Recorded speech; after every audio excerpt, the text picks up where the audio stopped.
Le journal.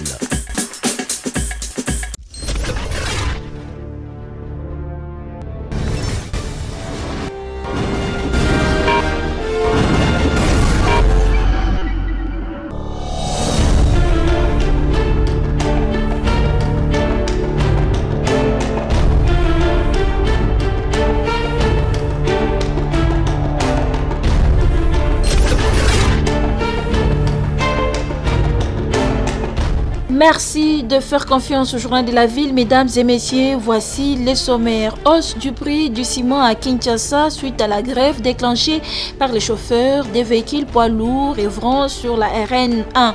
Kinshasa Matadi, le gouvernement annonce des sanctions contre les distributeurs qui font de la spéculation.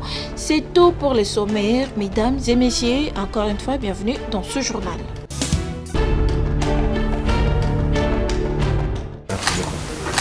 Après la matinée d'échange du réseau des jeunes parlementaires tenue le 21 septembre 2024 dans la salle de conférence du ministère des Affaires étrangères, une délégation de cette structure conduite par son président, l'honorable Roger Bimoala, est venue présenter au président de l'Assemblée nationale les résolutions issues de ces assises. Dans son exposé, l'honorable Roger Bimoala a précisé que cette matinée était un cadre d'échange entre les jeunes parlementaires pour réfléchir sur l'organisation de ce réseau dont l'existence tire son socle dans les règlements intérieur de l'Assemblée nationale qui accorde aux députés nationaux le droit de se réunir en réseau. Ces assises ont permis à cette structure de se doter d'un bureau inclusif composé de 10 membres venus des différents regroupements politiques et respectant la géopolitique. L'honorable Roger Bimoala a précisé que lors de ces assises, il a été décidé l'organisation de la sortie officielle de cette structure dans les prochains jours. Il a par ailleurs sollicité l'accompagnement du bureau pour amener cette structure vers l'atteinte de ses objectifs. Accompagné de l'honorable questeur Chimène Polipoli et de l'honorable questeur adjoint Grace Nehema, toutes membres de ces réseaux, le président de l'Assemblée nationale, le professeur Vital Kamerhe, a écouté attentivement la présentation faite par l'honorable Bimoala et qui a été renchérie par ses collègues membres du bureau. Cette rencontre a permis au président de réaffirmer son soutien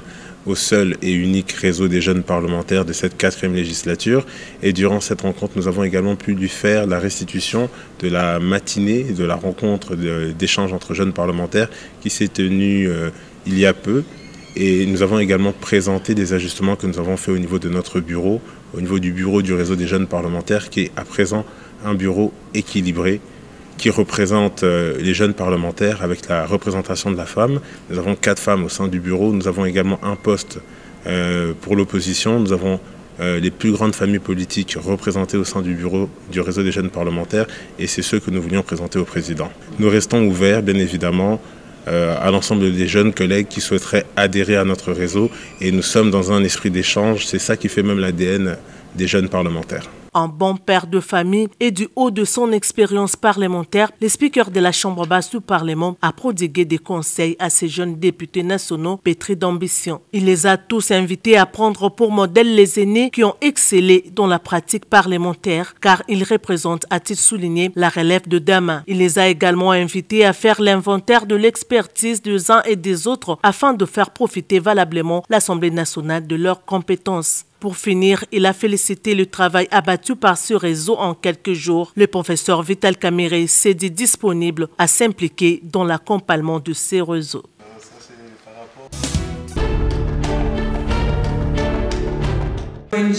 Ouvert le mercredi 25 septembre 2024 à Kinshasa par le réseau national pour l'observation et la surveillance des élections au Congo Renosec, les travaux de l'atelier de renforcement des capacités des élus locaux et bourgmestres des 4 communes de la ville province de Kinshasa, à savoir Ngaliema, Lingwala, Bumbu et Selembao, se sont clôturés ce jeudi 26 septembre 2024 dans la salle Garamba de l'immeuble territorial. Axé sur la législation locale et le contrôle parlementaire, ces travaux ont permis aux conseillers communaux et bourgmestres d'acquérir des connaissances sur la décentralisation, la gestion des communes, le rôle et la responsabilité qu'ils ont à jouer dans leurs entités respectives et de surtout répondre à la base.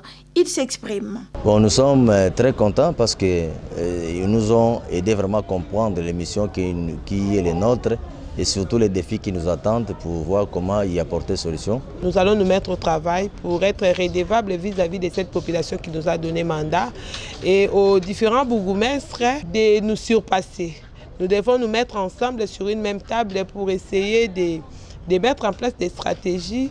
Qu'est-ce que nous pouvons faire pour notre commune? Les participants ont à l'occasion reçu des encouragements de la part des experts en la matière qui étaient au four et au moulin durant ces 2 jours pour les outiller et qui leur demandent de se distinguer dans leur travail dans la gestion des communes. Je souhaite que votre assiduité ici soit l'expression de votre prise de conscience de votre responsabilité dans le décollage qui n'a que de trop durer de vos différentes communes. De quoi réjouir le secrétaire général exécutif du réseau national pour l'observation et la surveillance des élections au Congo-Renosec, Rose Mouchanga, se frotte les mains d'avoir accompli la mission et exhorte les participants en ces termes. Ici, on nous a montré 15 lois. On ne peut pas agir si on ne connaît pas ces droits. Ces droits se trouvent dans les lois. Et on ne peut pas avoir des limites que si ce ne sont pas les limites de la loi.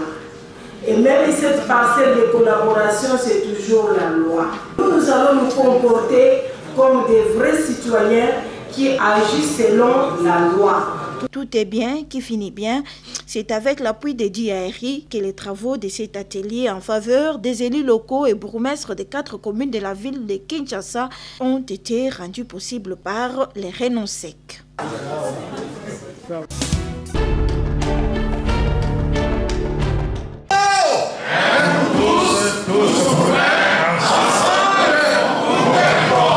C'est une démonstration des forces du syndicat national des techniciens en développement rural, les travailleurs du Congo, Sinatederco, dirigé par Bienvenu Moulenda, qui, dans une assemblée générale ce vendredi 27 septembre 2024, a mobilisé plus de 800 de ses membres de comités de base installés dans différents secrétariats généraux de l'administration publique.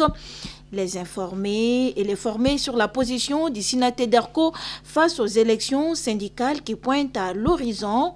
4 choisis, la grande salle Fatima à Gombe, pleine comme un œuf et qui a refoulé du monde. Les Sinatederco s'est dit prêt à toute éventualité. Bienvenue Moulenda, président national du syndicat national des techniciens en développement rural et travailleurs du Congo. C'est notre manière à nous de consacrer l'unité. C'est notre manière à nous de nous dire nous sommes prêts à toutes les éventualités. Vous savez, quelque temps ici, nous avons vu quelques incantations de quelques syndicats qui croyaient qu'ils étaient seuls sur le terrain. Sékou Touré a dit ceci. Quand vous dansez avec un aveugle, il faut des crocs à jambes pour qu'il sache qu'il n'est pas seul. Et là, c'est les crocs à jambes pour montrer que le Sinatederco est là. Prêt aussi. Nous voulons à ce que le nôtre soit bien formé, que le nôtre ait la connaissance sur le point clé, l'éthique, les valeurs, la connaissance concernant la Caisse nationale de sécurité sociale et puis syndicalement aussi qu'ils soient formés. À en croire le président du Sinatederco, membre de l'INAP, le travail a été fourni à la base dans les provinces pour faire face aux élections sociales. En 2013, il n'y a eu des élections qu'ici à Kinshasa pour faire l'INAP que nous avons. En réalité, l'INAP devait sortir de l'ensemble de la nation. Bon, venir aujourd'hui nous dire que nous sommes hors mandat, cette fois-ci nous disons nous, il n'y aura pas seulement élection à Kinshasa. C'était également une occasion pour le Sinatederco d'outiller ses membres avec différents modules capables de les permettre de négocier avec l'employeur pour l'intérêt des techniciens en développement rural et travailleurs de la RDC. Les experts en la matière étaient au rendez-vous. La cellule d'innovation et du changement des mentalités du cabinet du chef de l'État sur quel type d'homme dans l'administration publique. Les types d'hommes là, c'est nous là, les Sinatederco, les membres là, dans les différentes administrations, qu'ils aient au moins, ne fût-ce que certaines valeurs. Quand ils retournent dans leurs administrations, avec ces valeurs reçues ici, moi je crois qu'il y aura moins de dégâts que nous les constatons. Le Sinatederco au service de l'administration publique de l'État en République démocratique du Congo.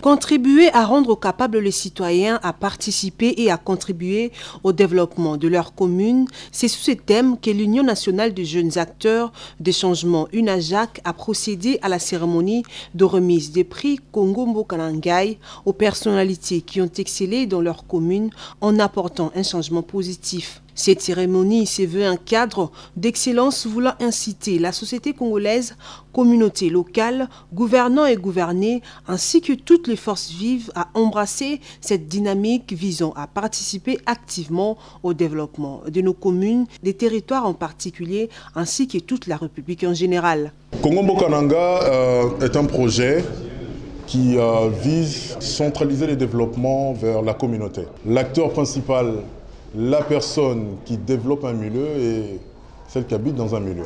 Vous avez pu le remarquer, les jeunes Congolais et nos dames sont remplis d'initiatives. Mais le problème, c'est qu'on est plus focus sur le programme de gouvernement, on est plus focus à ce que le gouvernement fait, qu'on oublie même des petits efforts qui s'est fait au niveau des communautés locales. Vous pouvez comprendre que le gouvernement a des sérieux problèmes pour faire avancer les choses. Mais les communautés continuent à survivre. C'est-à-dire des initiatives communautaires aident la communauté à survivre. Et quoi de plus normal que dans cette activité Congo Mboka-Nangai de primer ces jeunes, ces dames, ces papas qui se sont démarqués au niveau de la province de Kinshasa. Pour cette deuxième édition, issue d'un long processus mené avec la communauté locale jusqu'à l'élaboration d'un plan communal de développement, plusieurs personnalités ont été primées dans diverses catégories, entre autres dont la catégorie bonne gouvernance locale. C'est le bourgmestre de la commune de Mongafula, Séverin Lumbu Malamba, qui a marqué les organisateurs de par son travail. Aussi la chef des quartiers Kimboala, Madame Henriette, qui grâce à ses atouts a été primée dans la même catégorie. Puis s'en est suivi de la présentation de l'UNAJAC et ses réalisations depuis sa création. Au sortir de cette activité, le bourgmestre de la commune de Mongafula n'a pas manqué de s'exprimer. Nous sommes très contents parce qu'il y a des gens qui nous voient travailler. Nous nous battons pour matérialiser la vision du chef de l'État et l'UNAJAC nous a accompagnés. Et voici aujourd'hui récompensé. Donc on a un exemple parce que les jeunes sont toujours en mission pour assainir tout Vandi dans le quartier. Alors, c'est une mission que le projet a UNAJAC. En même temps, vu que le projet a bisopé, tout aussi bien le moto que ensemble.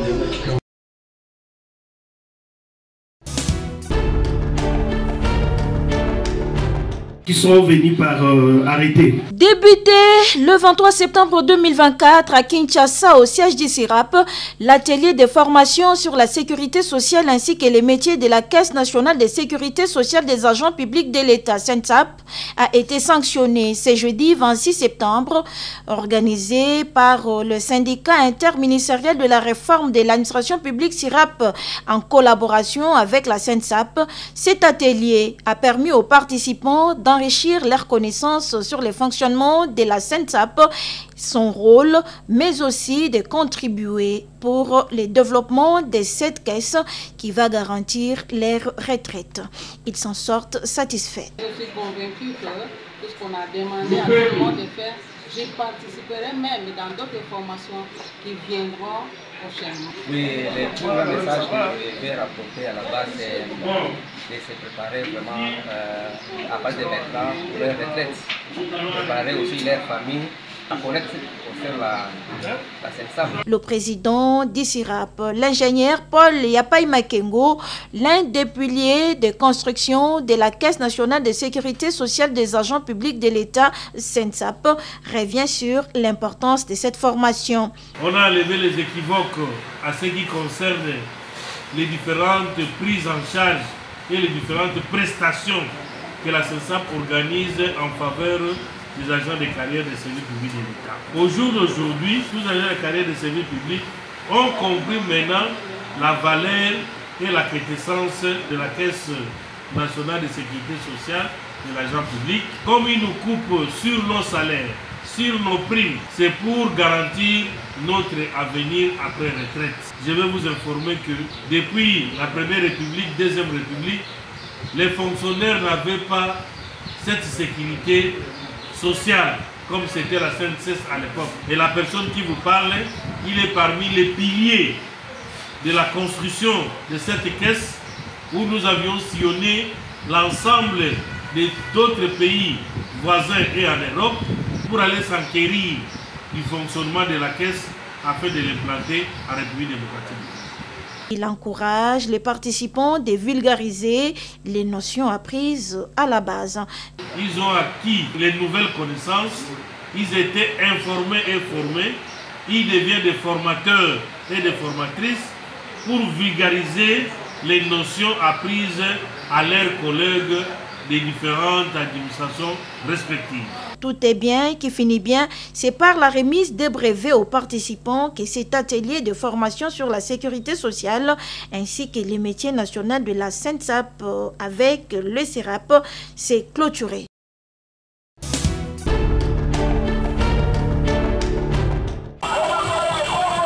Toujours dans sa lutte de faire des Congolais des propriétaires, un échantillon de bus de transport en commun à vendre à crédit a été présenté ce mercredi 25 septembre 2024 à la population congolaise, plus précisément celle de Kinshasa, dans une caravane motorisée qui a fait la ronde de la capitale congolaise. L'initiateur de ces projets de développement, le digne fils du Congo, président de l'ANIPTMC, Ziko Mukanga, qui tient à tout prix à matérialiser la vision du chef de l'État, Félix Tshisekedi, celle de faire des Congolais des millionnaires.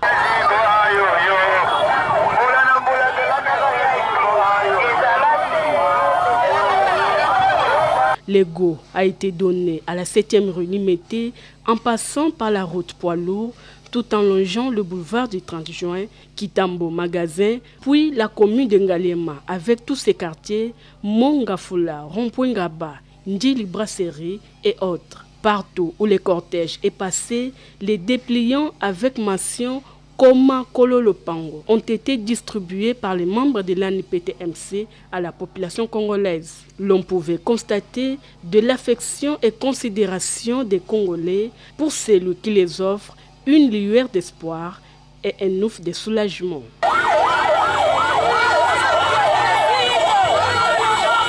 Pour l'homme à la vision d'aigle, le président Ziko Mukanga, les Congolais ne bénéficient pas seulement des bus à crédit, mais également des terrains 20 sur 20, motos, vélos et bateaux. Le président Ziko Alobaki, toujours kaka na vision et chef de l'État, Oyo Fachi Beto Alobaki, peuple congolais, to comme ba millionnaire. Yango président Ziko asalaki lancement lelo na ndenge boyebi na ciment. Ya kopesa plus de 9000 personnes ba parcelle na ville ya Kinshasa, na ciment ya kopesa ba moto plus de 5000. Lelo ezalaki sortie officielle ya ba bis. Oyo tolobaki malamu ete président Ziko asalaki commande ya 100 bis. Na 100 bis 40 oyo yaki déjà na ville ya Kinshasa, nde tolobaki ke mukolo malelo tokokana ko présenter population na biso ya Kinshasa ba bis po ete bayeba malamu ete congolais nyonso pe kinois nyonso akokana ko matana kati na bis oyo ezali ya VIP pona ko faire déplacer parce que tomoni ko na mboka na biso mingi na Kinshasa tozali na problème ya transport. Tozali kaka ya transport te tozali ko teka pe yango. Ezali mituka ya sika oyo ezali 00 kilométrage na nzela ya présidence ko toche yango $28,000 opesi $8,000 mbongo mosusu ekotikala okobanda kofuta pe muke. Koma Kololo Pango est propriétaire à moindre coût, un projet qui ne se limite pas seulement à Kinshasa mais qui va parcourir toute la République démocratique du Congo.